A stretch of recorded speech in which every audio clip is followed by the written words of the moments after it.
Good Sunday morning and welcome to WGN-TV Political Report. I'm Paul Lisnick. Illinois' primary election day is just under 2 months away, and we want to take you inside the top races you need to know about. Now, there are no statewide positions on Illinois' ballots this year. Voters in Cook County will pick a new Supreme Court justice that could impact the state for the next decade.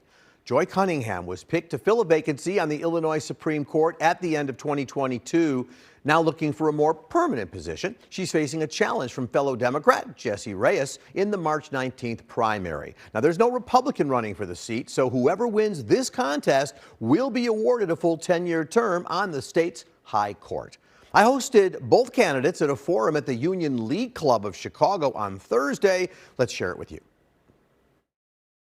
Most justices and lawyers know who you are, but the general public does not. So that the average voter does not skip this race on the ballot or just vote based on some demographic conclusion they draw about gender or race based on your name. Tell people why this race, with all judicial elections, so it's not just this race, all judicial elections matter, and what people need to know about you to determine that you are the right person for this job. We'll start with Justice Cunningham. Good afternoon, and I'd like to thank, first of all, the Chicago Bar Association, the Union League Club, and of course you, Paul, for hosting this forum. I think it's very important that the population, the populace at large, understand who is serving on their Supreme Court. State Supreme Courts have become much more important than they ever were at any time in our history because of what's happening on the federal level. Many of the issues that used to be determined by the federal courts are now being turfed back to the state Supreme Court. Issues such as reproductive rights, voting rights, the right of labor to organize, all of those things that ordinary people care about are being turfed to the states. So who sits on your state Supreme Court is also more important than ever in our history. I bring to the table the fact that I am already on the Illinois Supreme Court. When Justice Burke retired, the Illinois Supreme Court looked at all 24 appellate court justices, and they selected me because of my breadth and depth of experience. I have served at all levels of the court system. I bring corporate experience. I bring private sector experience. I've been an assistant attorney general. I'm a member of the prestigious American Law Institute. That is the body on which courts rely when they're looking to interpret the law.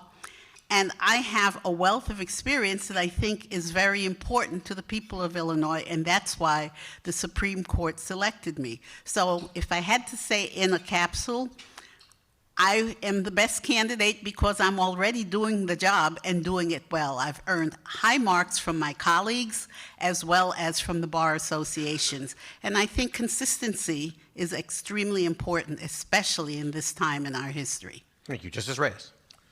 Thank you, Paul. Thank you for moderating. I want to thank the Union League Club and also the Chicago Bar Association and its president for co-sponsoring this important forum. I've always been a firm believer that I think it's important for the public to be aware of who their judges are and how they're being selected.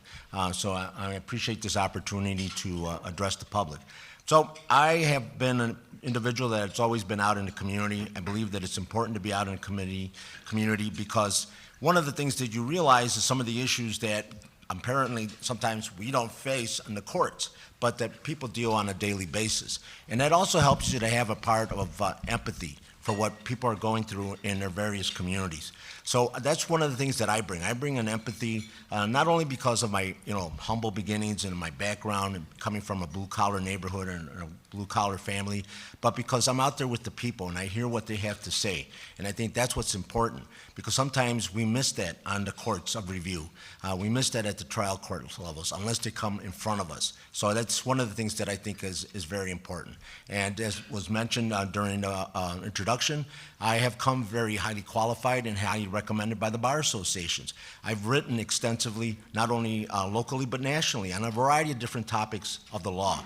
I've also lectured throughout this country and internationally on various issues, constitutional law and other issues, which I think are important for the viewers to realize and to see that, you know, I'm not only just locally, but I am internationally respected in terms of being a speaker and a expert in some areas of the law. But more importantly, what I bring is a aggressive, progressive attitude to trying to make access to justice available for everybody. And I think that's one of the things that's very important is, you know, the Supreme Court has done a good job in terms of developing commissions and committees to look at access to justice, but I think we could do better. We could always do better, and that's what I want to do. I want to do better. I want to provide an opportunity for everybody to have access to justice in our court system. Cook County Democratic leaders have overwhelmingly endorsed Justice Cunningham. Latino leaders are pushing for Justice Reyes. Now, demographically, the county's Latino population is on the rise, African American population on the decline, and there is a tension, I think, between those groups going forward. And so, what do you have to say about the issue of race that seemingly has been injected into this process and this selection? Justice Cunningham. I'm glad you asked that question because I think that race has been injected into this process and it shouldn't have been. But I would like to quickly point out that I have widespread support among many racial groups, including in the Latino community. I just received the overwhelming support of the independent precinct organization of the 22nd Ward, which is a Latino organization, and it is chaired by the head of the Latino caucus, and they've endorsed me.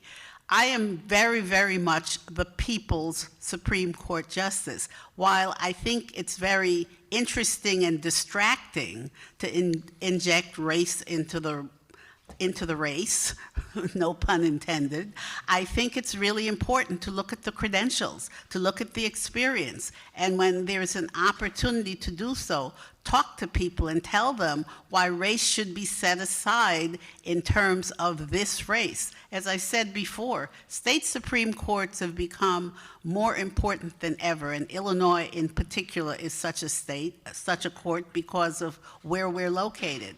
I bring the depth and breadth of experience to this court that's needed right now more so than my race. So I think injecting race is a red herring. I have widespread support among many racial and ethnic groups, and I think that that's what the voters should absolutely look at, and not my race.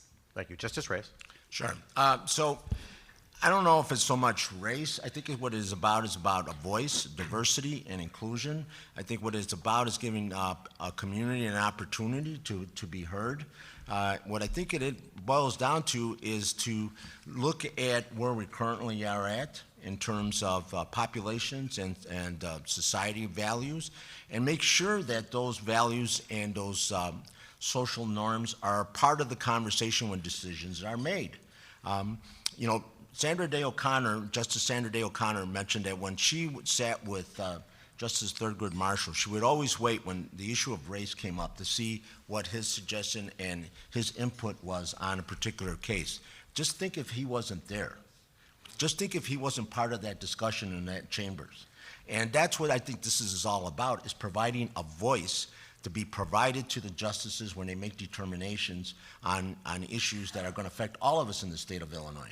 You know, and the other question about diversity and inclusion is, you know, we have no Asians, we have no Muslims on the bench. You know, we haven't had a Jewish person on the bench since Justice Seymour Simon, who was the great dissenter. And so we're losing all of that by not focusing on the question of what is it that it's missing on the court, what does the court need, and what opportunities are there to provide that. And I think in this race, we have the opportunity to add diversity further on the Illinois Supreme Court. The Illinois legislature has been certainly consistent in expanding abortion rights for women over the last few terms, certainly since the Dobbs case, and of course the Supreme Court dealing with it as well. But my question for you is, what kind of guidelines would you recognize as ones that are useful for the legislature to follow as they think about an additional expansion of rights, which seems to be the direction things go, knowing it could face you? Do you have any suggestions you would make to the legislature, things they should consider? Well, as I said earlier, Illinois is an oasis in a desert of red states. So we've become like the lighthouse for women who are seeking reproductive and to enforce their reproductive rights from neighboring states and even states that are much further away.